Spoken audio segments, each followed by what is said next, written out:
Hello world and all who inhabit it, my name is Jessica, my pronouns are she, her, and you may recall that last week I posted a video on YouTube where I declared that I had broken this particular format. Well, there was a tournament just now and I had the opportunity to prove myself. How did I do? I got third. There were 8 people who played. So kind of okay. In reality, this was my first Junior Journey tournament, so I'm pretty chill with the result. I was also within inches of getting to the finale, as we will see in a little bit, because I've decided that I'm going to use the dueling book Watch Your Duel feature.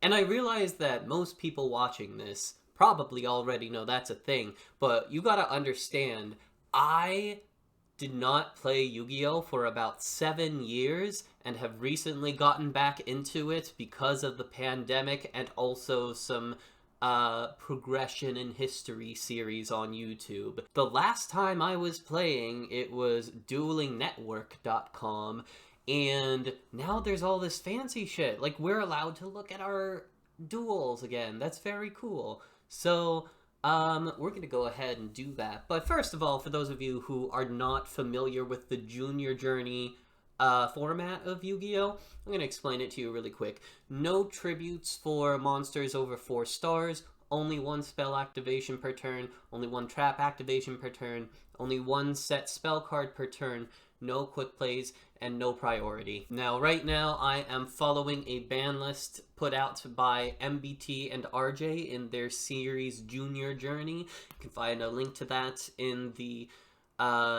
description of this channel. If you don't want to go back and watch that, all you need to know is the following cards are banned.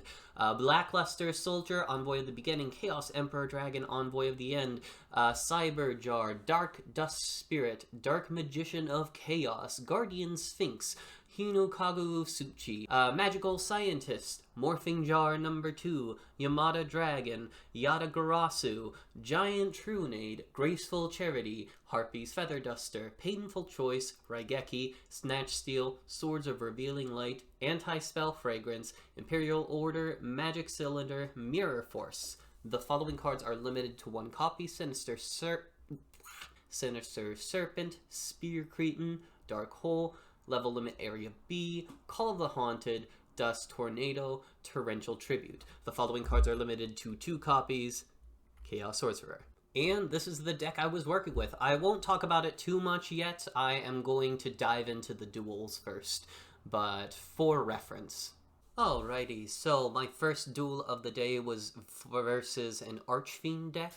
Archfiend decks, if I had to rank everything in the format, are probably like the 4th best deck in the format.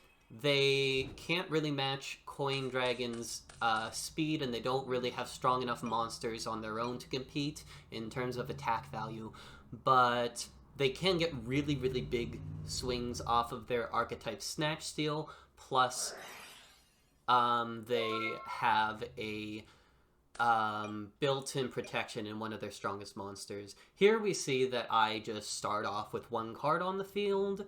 I could have set a Waboku, but I did not want to tempt a Heavy Storm.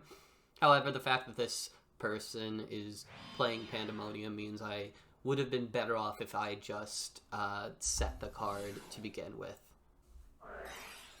So we start off with a Heavy Storm, which is one of the big reasons that, like, something like Pandemonium isn't going to spend too much time on the field. This format has 3 Heavy Storms in it, so unfortunately continuous spells and trap cards are generally not going to be on the field very long. So we bring out Despair from the Darkness, which just has an obscene stat line for this format, considering the fact that if you set or play something in defense mode that has 3,000 defense, nothing in the format can get past it via attacks. It's like a beefier Spirit Reaper in this format. And now we get our first instance of a Coin Dragon, which is interesting. My opponent brought one out before me because My deck goes all in on coin dragons, more than a lot of the ones that are in this tournament. And what coin dragons basically do is toss a coin 3 times. If you get 2 out of 3 heads, you get to pop an opponent's card. Barrel dragon goes for monsters. The other one, blowback dragon, can go for monsters or back row, but has less attack points. The primary logic behind this deck was the consideration that the coin dragons were some of the strongest cards in the format when they had a 50% hit rate. So bringing them up from a 50% rate to a 75% rate would generally be good. And yeah, it's not a very complicated strategy, but that's about as intricate as the deck building gets. Otherwise, it's just big, beefy monsters and cards that trade with your opponent's cards, and it wins games like crazy. So here we have one of the other strongest cards of the format, Solemn Judgment. Not only does it tax all of our math not wanting do brains, it also negates literally anything, and it's notable in a format where you can only set one card a turn, can only activate one spell and one trap a turn. Having this level of power for negation is even more powerful when you're so limited in what you can do. So here we have my first attempted combination of Barrel Dragon and second coin toss, and something kind of unfortunate happens that is going to happen a couple more times.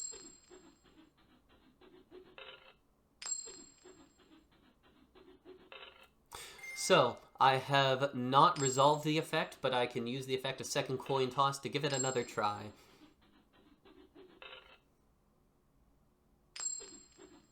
I say a little prayer, and I know that God is dead. So, what you basically saw is I got the 25%. And unfortunately, beyond that, I did not have an out to this situation. No specific way of activating the Solemn Judgment would have left me with enough life points to survive this turn. So unfortunately, we lost the first game of the first match, so not feeling great so far.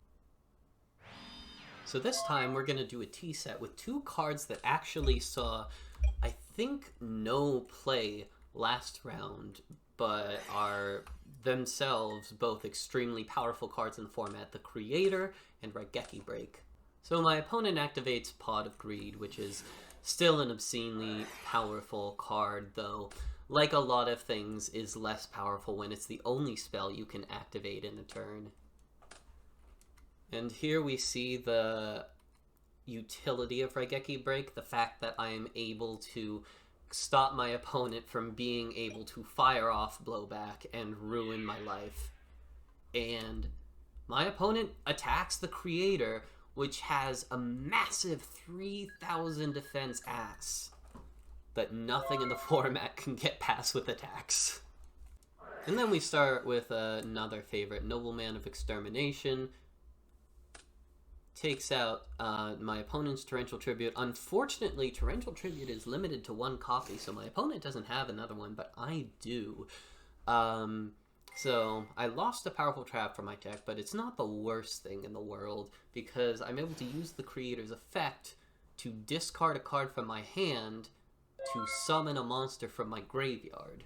This is a card that didn't see any play when you needed to tribute 2 monsters to summon it, but as a normal summonable creature, it's wonderful. And now it's gone, unfortunately. So now my opponent is summoning another monster to the field in order to get in for an attack. Unfortunately, Kaiser Glider has an effect which bounces, but it looks like I'm going to go ahead and bounce the Summon Skull and take the 2k. And here we draw yet another Big Bingus in a format full of Big Binguses. So now we have Despair from the Dark, Kaiser Glider, and a Summoned Skull. Not a Summoned Skull, a Solemn Judgment for the Crackback. Dark Necrofear is a pretty cool card. Unfortunately, in this format, by the time you have 3 monsters in your graveyard, generally the duel has been decided. And here we have the negation of Monster Reborn by Solemn Judgment, an extremely powerful card. So my opponent takes out Kaiser Glider, but unfortunately that means Kaiser Glider is once again able to bounce the monster, leaving my opponent open for a massive 2800 hit by Despair. I set Nobleman of Extermination as a bluff. I don't think it really matters at this point. So basically any monster in my deck would have been enough to win the game here. And so I take the second duel, so it will all come down to game 3. So I start off with a classic Heavy Storm, once again an obscenely powerful card. And my opponent is running into the unfortunate situation of Smashing Ground only working on face-up monsters. Get in there and take 1,000 points of damage. And now my opponent's able to activate Smashing Ground.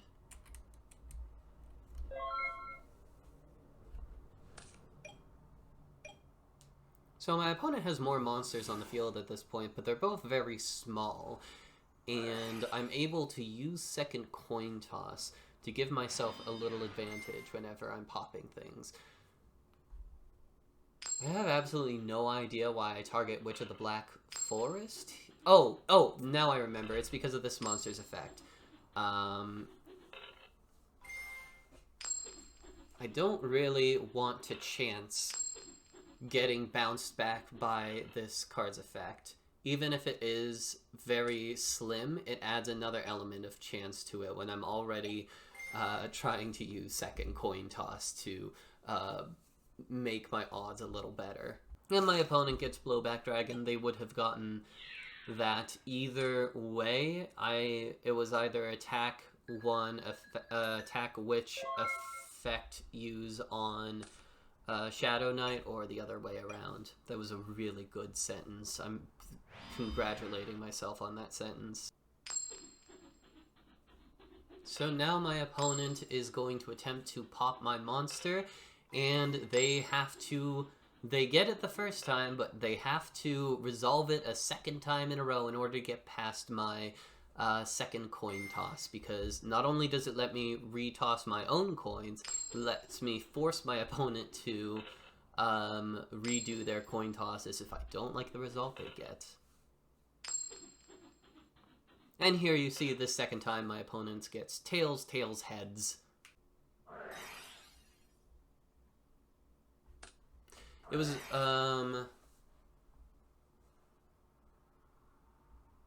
yeah, this is interesting. So it was probably a mistake to not Raigeki Break at my end phase, but it didn't end up mattering too much in this situation because it was a Solemn Judgment. However, it creates a very interesting interaction where I activate Raigeki Break with the intention of targeting the face down card.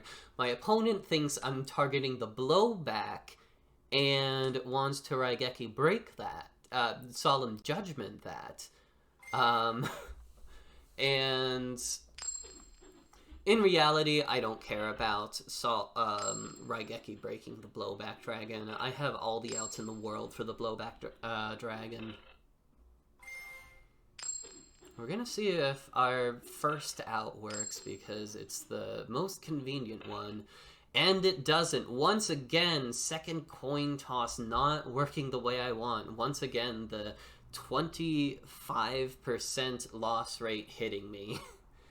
So, instead, we just attack right into the Blowback Dragon, which is also fine. That's the thing about Barrel Dragon, is that even if your effect doesn't get off, even if you're stuck in that 25%, it still has 2600 attack, It still has a nice beefy body, and the effect doesn't restrict its movement at all.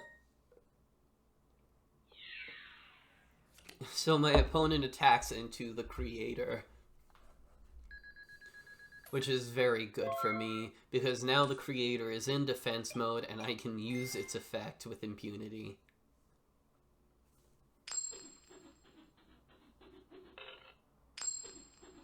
I don't even know if I need to go through these shenanigans. I think I might just have... Oh wait, I don't think I do have game.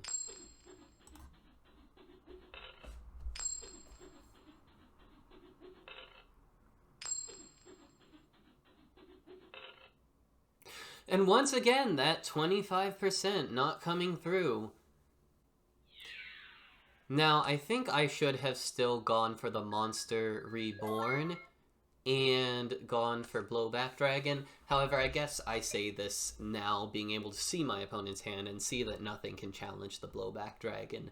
At the time, I was worried about wasting my Monster Reborn, missing another coin toss embarrassingly, and then losing Blowback and having wasted the Monster Reborn.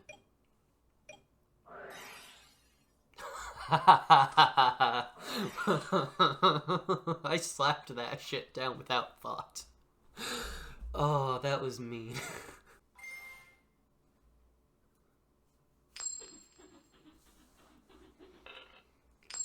So it's funny, it's not like this fucking second coin toss has really helped me despite my opponent destroying it. And finally, when I get Barrel Dragon off, I don't even need second coin toss. And here it is pretty much over. Dust Tornado takes care of any back row that are sets, and nothing can get past the creator. And if you destroy Barrel Dragon, I will bring it back. Yeah, my opponent essentially resigns themselves to the fact that if I get a monster, I'm just immediately win. This is a bit of a misplay on my part. I probably should have just Monster Reborned something and just gone in for the attack.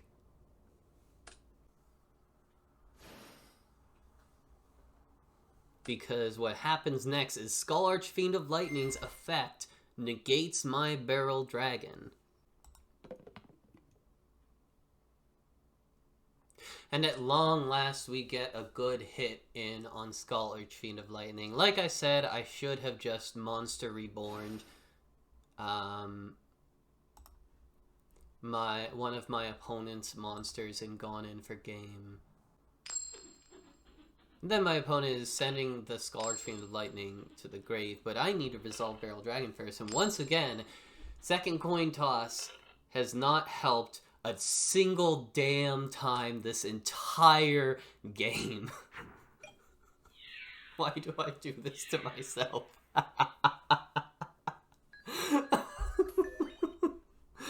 And that's it. We take match 1 and make it to the semifinals. And here we go. We are in the semifinals. And let's see. I told you guys at the beginning that I got 3rd place, so you already know. Let's see if I make it. Let's see what happens. So, set Kaiser Glider, set Solemn Judgment, pass. Very big board, very difficult board to get past. I start with a Pot of Greed to just load up on resources for the beginning. You know, one thing that does deal with Kaiser Glider and Solemn Judgment is Dust Tornado, Despair from the Dark in defense mode. However, one thing that can deal with Despair from the Dark in defense mode is Barrel Dragon.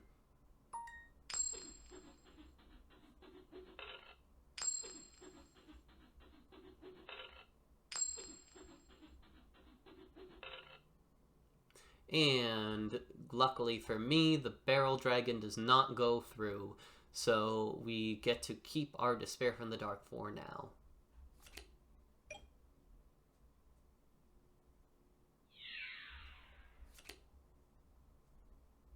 So my opponent attacks into Despair from the Dark, cannot get past that 3k booty. So I decided to Dust Tornado in the end phase, and I ultimately go for the, what I don't know is the Solemn Judgment. I wonder how this game might have looked different if I had gone for the Blast with Chain. We'll see what happens. So I attack into Barrel Dragon, and I get smacked with that Blast with Chain. And my Despair from the Dark falls. Set Torrential pass.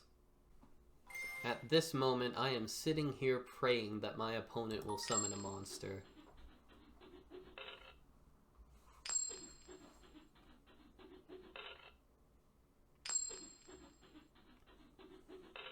I don't even care that much that the Despair gets hit, because I just want my opponent to summon a monster so I can blow up the board. And they do! I had my finger on that fucking activate button. So we get to blow up the board, and we don't even have to see the backfire of Blast with Chain. Summon strongest monsters possible, set Solemn Judgment, and wish for the best. So my opponent decides to summon Despair from the Dark.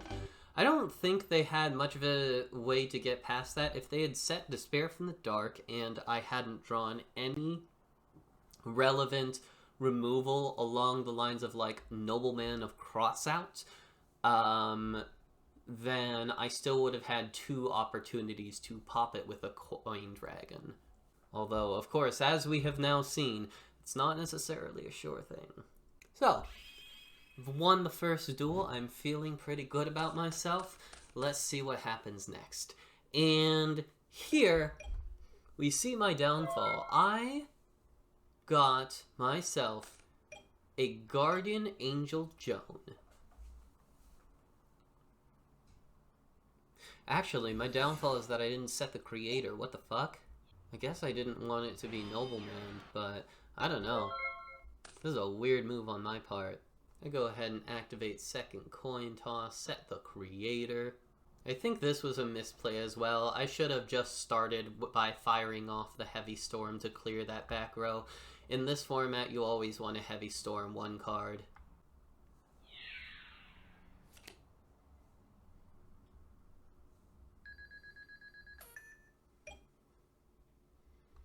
So my opponent has Big Bunguses. However, the Big Bunguses are not yet strong enough to get past the creator.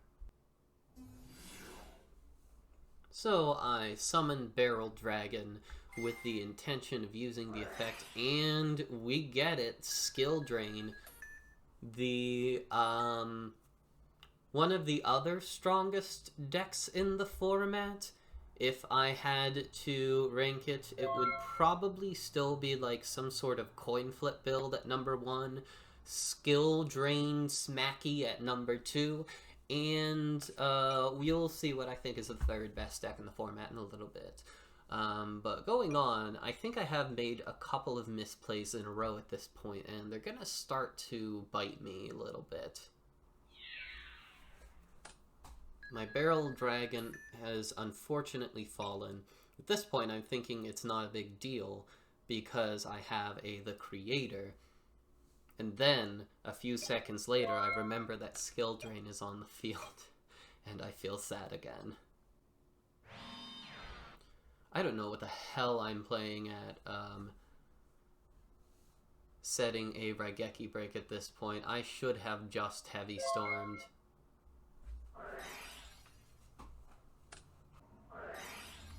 Yeah, unfortunately, my downfall in this game was that I was just entirely too not activating Heavy Stormy.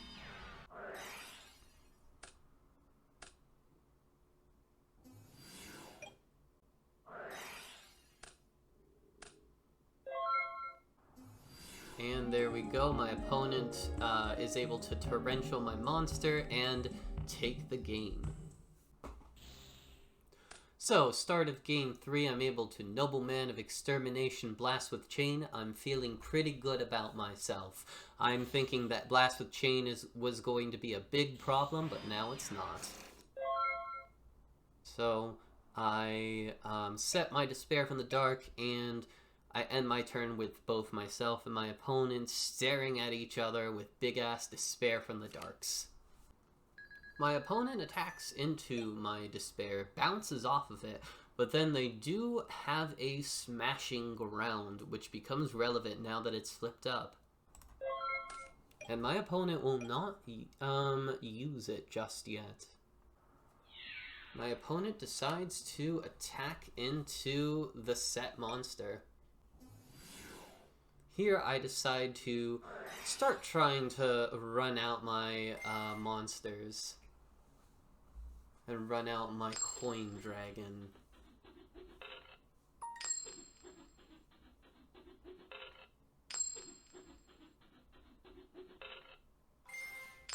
We missed that first one. Activate second coin toss.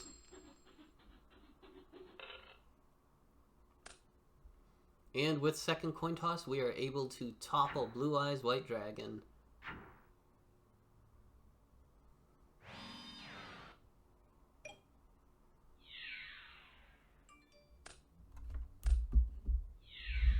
I crash Despairs in order to get in for some damage here.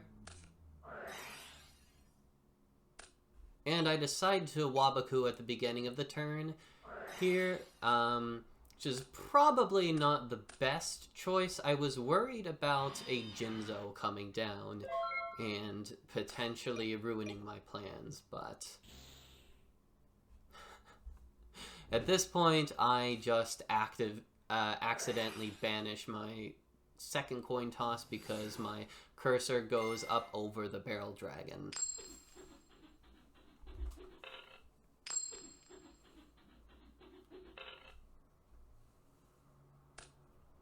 So here I am able to get past the Despair from the Dark, get my opponent the whole way down to 600 life points.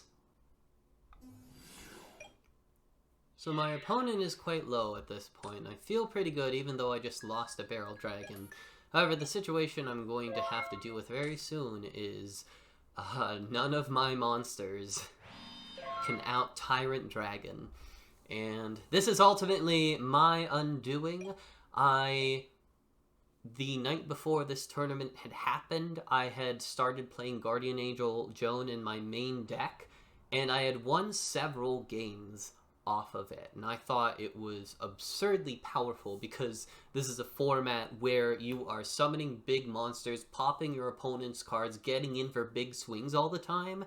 So actually having a way to gain a shitload of life points when you destroy any of the coin flip dragons or even Kaiser Glider, which becomes less of a problem when you have Angel Joan because you can gain the life points that you would probably lose. I was just having a great time with it, but then I played this game and I realized that unfortunately 2800 is too weak in some situations. And unfortunately, I should have cited these out for Gogiga Gaga Gigo. And my opponent gets past the second coin toss. Once again, the 25% chance that I lose comes up. And unfortunately, that is the end of the game. So unfortunately, my quest to get in the finals was thwarted by my opponent getting a lucky coin flip. That's the way it goes with this format sometimes. So unfortunately, that was it. We will not be in the finals, spoiler alert. But we do still have one duel left, the Battle for the Bronze, which myself and the other losing semifinalists will now conduct. And now I give you the opportunity to see what I consider to be the third best deck in this format, which is horrifyingly Last Turn, Last Warrior. Let's take a look. The gist of this deck is Last Turn, when successfully activated, whenever Last Warrior from another planet is on the field, automatically wins you the duel. Now, there are a couple things that need to happen. First of all, you need to summon Last Warrior from another planet, which my opponent has already done by summoning Suijin and using Metamorphosis, which allows you to convert a monster into a fusion monster of the exact same level. And then you need to get your life points to 1,000 or less in order to get your last turn activated. This is where the deck has to do a little bit of digging, because unless you just let your opponent attack on through, you may find it kind of hard to get your life points to exactly 1,000 or less. That having been said, my opponent gets pretty close here because the effect of Wall of Revealing Light allows you to pay life points in multiples of 1,000, which means you can pay 7,000 life points, which turns last turn on. At this point, I don't allow that to happen. I had a Dust Tornado, which I was able to use to cancel out Wall of Revealing Light before anything happened. Now, if you're wondering why I'm setting my monsters, it's because, unfortunately, Last Warrior from Another Planet keeps both players from summoning monsters. You can set them, but you can't summon and, like, attack Last Warrior. So it basically shuts monsters off entirely. And here we have yet another spell trap removal, which is the big reason that Last Turn, Last Warrior kind of has a cap to how powerful it can be in this format. 3 copies of Heavy Storm, 3 copies of Solemn Judgment make it hard to resolve in a consistent enough way to topple Coin Dragon or Skill Drain beats. Last Warrior from Another Planet doesn't necessarily make for terribly interesting gameplay. My opponent is basically just trying to get all their pieces together to activate their combo, which is proving difficult in a format like this where you can only set 1 card per turn. So at this point, my opponent does successfully get off their Wall of Revealing Light, and somewhat horrifyingly, if I hadn't Raigeki Braked here, I would have indeed lost the duel. If I had not activated Raigeki Break and just started my turn, my opponent would have activated last turn and I would have lost on the spot. But because of Raigeki Break, now my opponent is just stuck with their magical merchant. For those of you who don't know much about Last Turn, what it essentially does is fuck all the other cards in the game. You take 1 monster from your side of the field, your opponent can summon any monster from their deck, they fucking punch each other, whoever's left on the field wins. And the combo with Last Warrior is that it prevents monster summons. So if you activate Last Turn, Last Warrior's already on the field, your opponent can't summon a monster, and you just automatically win. It's very degenerate, but it doesn't work as well whenever you have Magical Merchant on the field, which has 700 defense, and anything in my deck will topple. And now Last Warrior is gone, so I can go ahead and get going. Summon Blowback Dragon, activate second coin toss.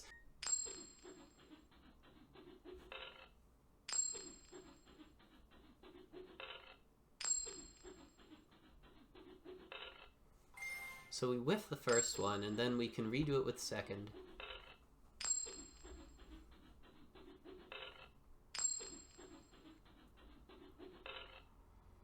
And with second coin toss, we have it. Wall of Revealing Light, which would have prevented all attacks, is now down.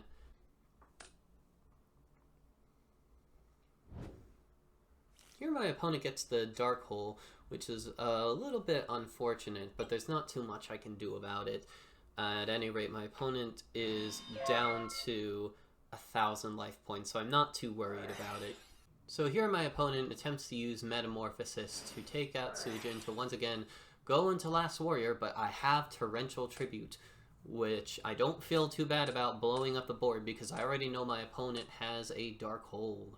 Once again, accidentally banish second coin toss. And did I reactivate the right second coin toss? The world may never know. I bring out Barrel Dragon and activate its effect for game. And I don't even need second coin toss. Game 1 is mine. So the battle for the bronze is going pretty well so far. My opponent's starting off by setting a Dust Tornado, which I immediately Heavy Storm. I briefly ask if my opponent is going to set something off a Dust Tornado's effect, because I don't realize that if my opponent sets something, it will also, because of the chain order, get destroyed by Heavy Storm. So I know what this deck is, so I don't feel too nervous about summoning the Creator in attack mode. I'm not really assuming my opponent is going to come up with anything to beat it anytime soon, and I want to get something face up on the field in case we have to deal with a Last Warrior problem again. So I summon the Creator, and my opponent is able to Torrential Tribute it, which is an unfortunate situation because both of these monsters can't be summoned from the graveyard. So they're just gone now.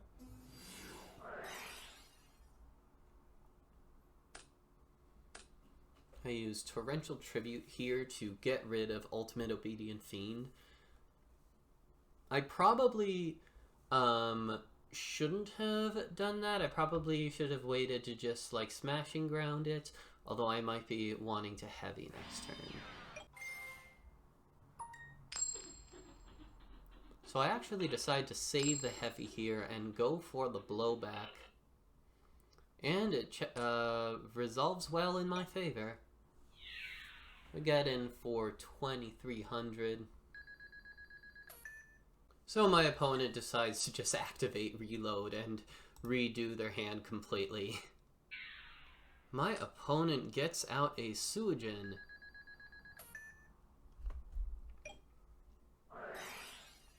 And then in the main phase 2, they do get the Last Warrior.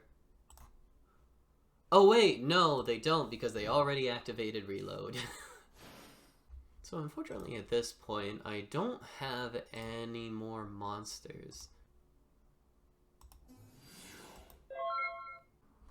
So my opponent attempts to Metamorphosis into Twin-Headed Thunder Dragon just for the attack boost. I decide to go ahead and Raigeki break it. So here my opponent gets to call the Haunted Song of the Thunder. These monsters are difficult because you cannot attack into them the first time. First time you attack into them, you lose your monster and a shitload of life points. So we bring out the Barrel Dragon to once again get that RNG flowing.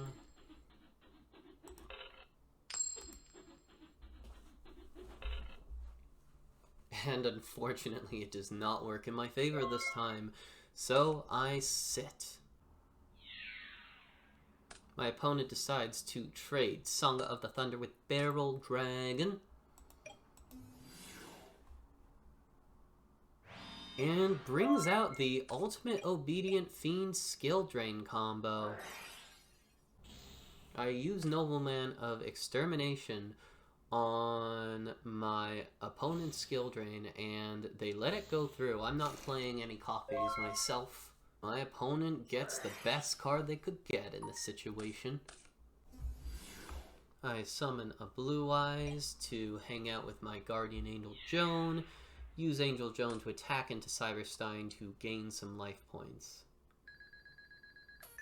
It's funny because we haven't really been seeing so much of the last turn part of this deck because I was able to wipe it out early in the game, but my opponent has been able to keep things going for a very long time and keep me from getting in for a very long time. And it's here that that starts to pay off. My opponent gets a copy of Last Turn. Pass.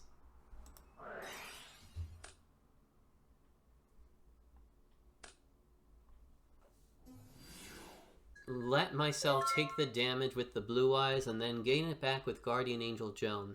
However, I think it was a misplay to attack with Jinzo whenever I knew my opponent had Last Turn, and it's about to cost me the game, unfortunately. My opponent goes ahead and uses Dark Hole. Brings out Song of the Thunder. attacks me directly, and then I would have had ways to deal with this situation if it wasn't for last turn. Now the effect resolves, I lose my monster, and I check my deck, but I don't have anything that can out Sangha of the Thunder. I didn't side in a Spirit Reaper or a obnoxious Celtic Guard or anything, so I actually do lose the duel from this position. So now the battle for the bronze is a 1-1, and it comes down to the last game. So right off the bat, my opponent pays out a significant portion of their life in order to bring out Last Warrior from another planet. And I have the smashing, and my opponent decides to Solemn Judgment it, which does bring their life points down to 1,500.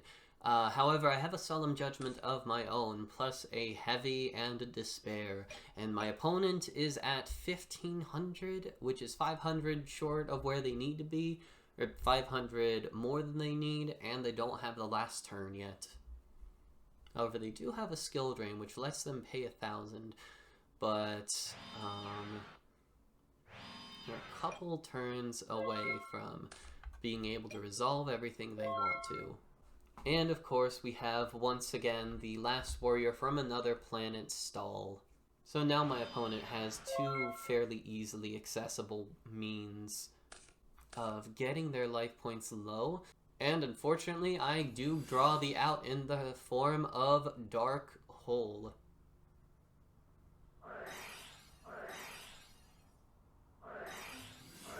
And my opponent has nothing to stop it, so I do take the match and end up with third place. That is the risk of playing a deck where you have to get rid of your life points as quickly as possible. That being said, last turn, Last Warrior was a pretty good deck in this tournament. I hope to never say that sentence out loud again. Thanks for watching. If you like this content, you should smash that upvote button.